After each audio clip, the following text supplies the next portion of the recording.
cas clinique numéro 2. Donc, c'est une patiente qui est venue te voir, Muriel, en consultation initialement pour ce problème de coloration, d'anomalie de la couleur des dents qui la gênait. Donc, sans parler tout de suite de diagnostic, est-ce que vous avez une idée de quelle anomalie dentaire s'agit-il ? Donc, si on peut passer sur le quiz. Est-ce que c'est une amélogénèse imparfaite, une dentinogénèse imparfaite ou une hypominéralisation incisive molaire ?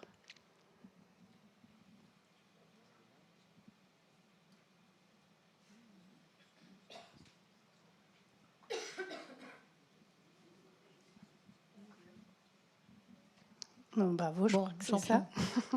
Oui, donc effectivement, c'est... Si ça marche.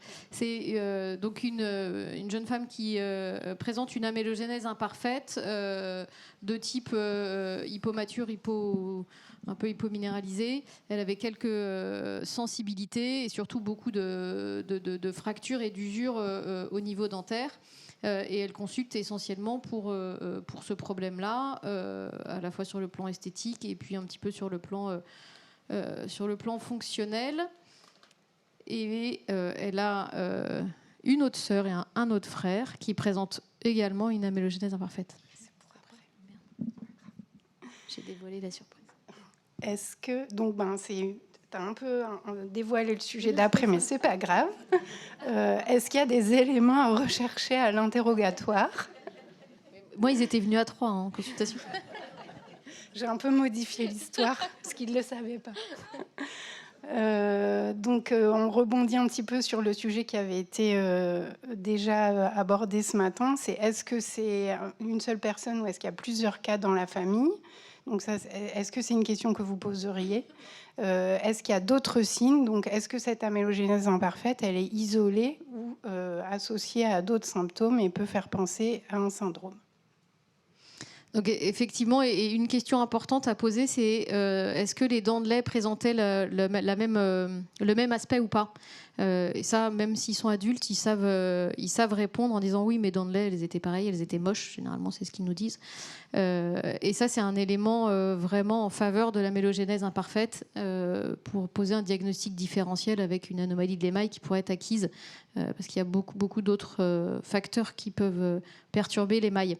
Et ensuite, les autres éléments à regarder, effectivement, les fanères. On peut avoir des dysplasies au niveau des ongles dans certaines associations. Donc, il faut aller regarder. Est-ce qu'on peut peut-être repasser à la présentation ? Donc ça, on l'a dit déjà.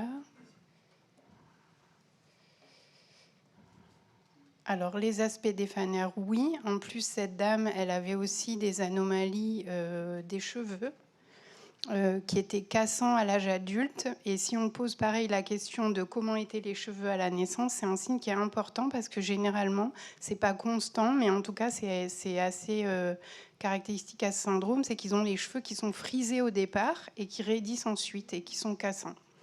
Et les antécédents familiaux, bien sûr. Et donc, cette dame, elle avait une histoire familiale qui était évocatrice. On y viendra un petit peu après. Alors, est-ce que vous demanderiez des examens complémentaires pour aller un petit peu plus loin avec cette patiente ? Alors, vous avez plusieurs propositions. Je vous laisse voter. Est-ce qu'on ferait un panoramique dentaire, un scanner thoracique, une radio du crâne, une ostéodensitométrie, une étude moléculaire ?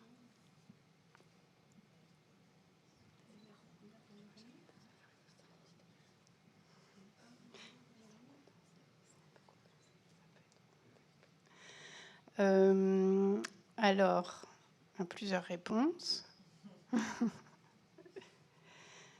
Alors, panoramique dentaire, oui, effectivement. L'étude moléculaire, elle peut aussi être réalisée.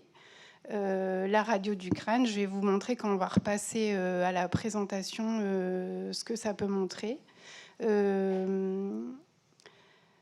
Donc les dents, oui, panoramique dentaire, je vais te laisser commenter, Muriel, je pense que c'est plus ta partie que moi. Alors sur la radiographie panoramique, il y a une chose à regarder, c'est l'aspect des chambres pulpaires qui, dans certaines formes d'amélogénèse, peuvent être augmentées. Donc on a donc cet espace, surtout au niveau des molaires, je ne sais pas si on voit bien, on a ici en fait une chambre pulpaire qui est très haute et très large, et ça s'appelle un taurodontisme. Et c'est assez caractéristique comme association amélogénèse imparfaite et taurodontisme. Donc ensuite, oui.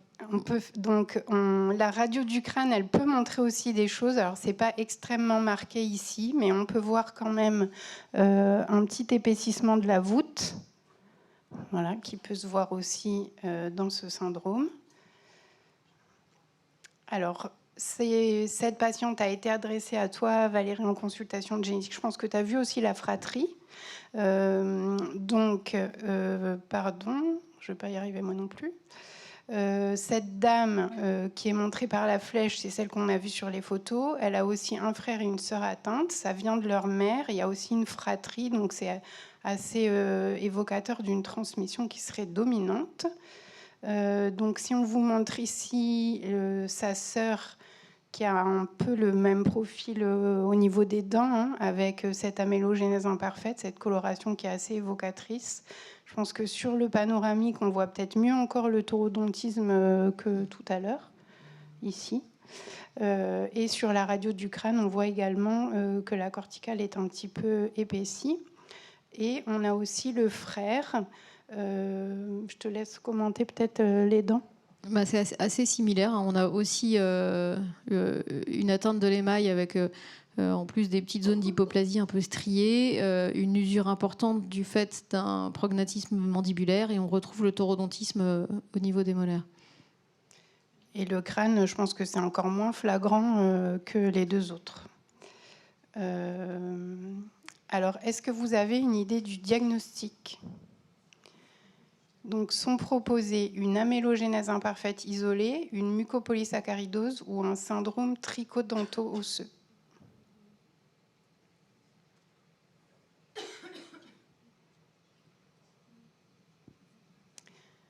Alors, vous répondez majoritairement syndrome trichodonto-osseux, et c'est ça. Alors, pourquoi pas une amélogénèse imparfaite isolée ? Parce qu'il y a d'autres signes qui sont associés.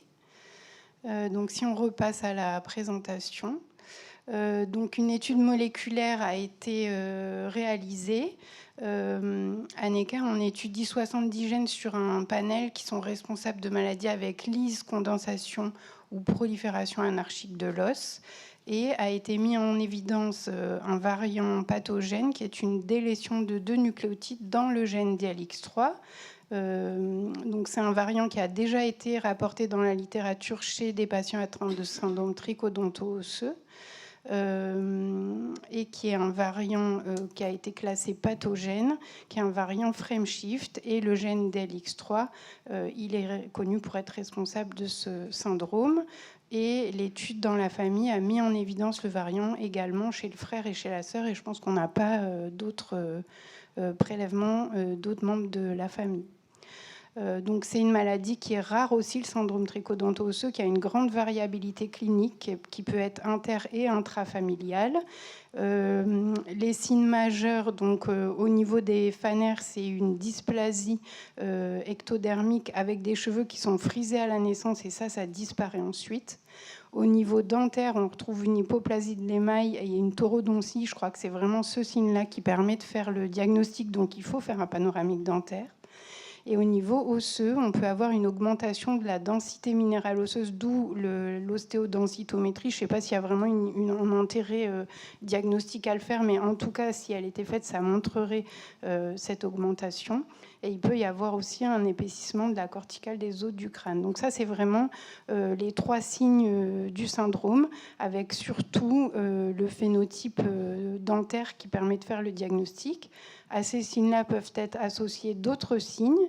Donc au niveau des fanères, ongles plats et cassants, et des cheveux qui peuvent être cassants aussi. Au niveau dentaire, il y a une susceptibilité accrue aux caries et aux abcès dentaires, et il peut y avoir un retard d'éruption. Et au niveau osseux, plus rarement, on peut voir une sclérose tubulaire des os longs, une dolicocéphalie et une absence de pneumatisation de la mastoïde, du sinus frontal et du diploïde de la voûte crânienne. Mais ça, c'est plus rare, c'est inconstant. Le gène DLX3 pour Distalless homeobox 3, c'est le gène responsable du trichodenton osseux, mais aussi de la mélogénèse imparfaite, qui est le phénotype plus réduit, en fait, avec des signes uniquement dentaires.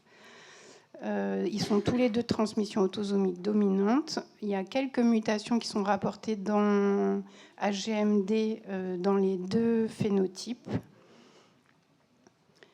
Le gène DLX3, il code pour un facteur de transcription.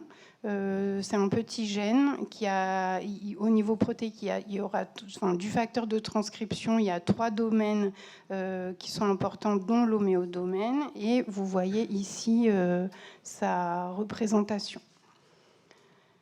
Voilà. Et pour terminer, donc les études sur ce gène ont montré que le facteur de transcription était exprimé dans les cellules épidermiques, les bulbes capillaires, l'épithélium et le mésenchyme dentaire. Donc ça explique bien les signes qu'on peut retrouver chez les patients. DLX3, il a également un rôle de régulation de la masse osseuse puisqu'il interagit avec d'autres facteurs de transcription comme DLX5, DLX6, RUNX2 ou SP7. Et une autre étude a montré qu'il était responsable d'une uprégulation de gènes qui codent pour des protéines de la matrice de l'émail qui sont ENAM, AMELX, ODAM et KLK4. Voilà, je vous remercie de votre attention.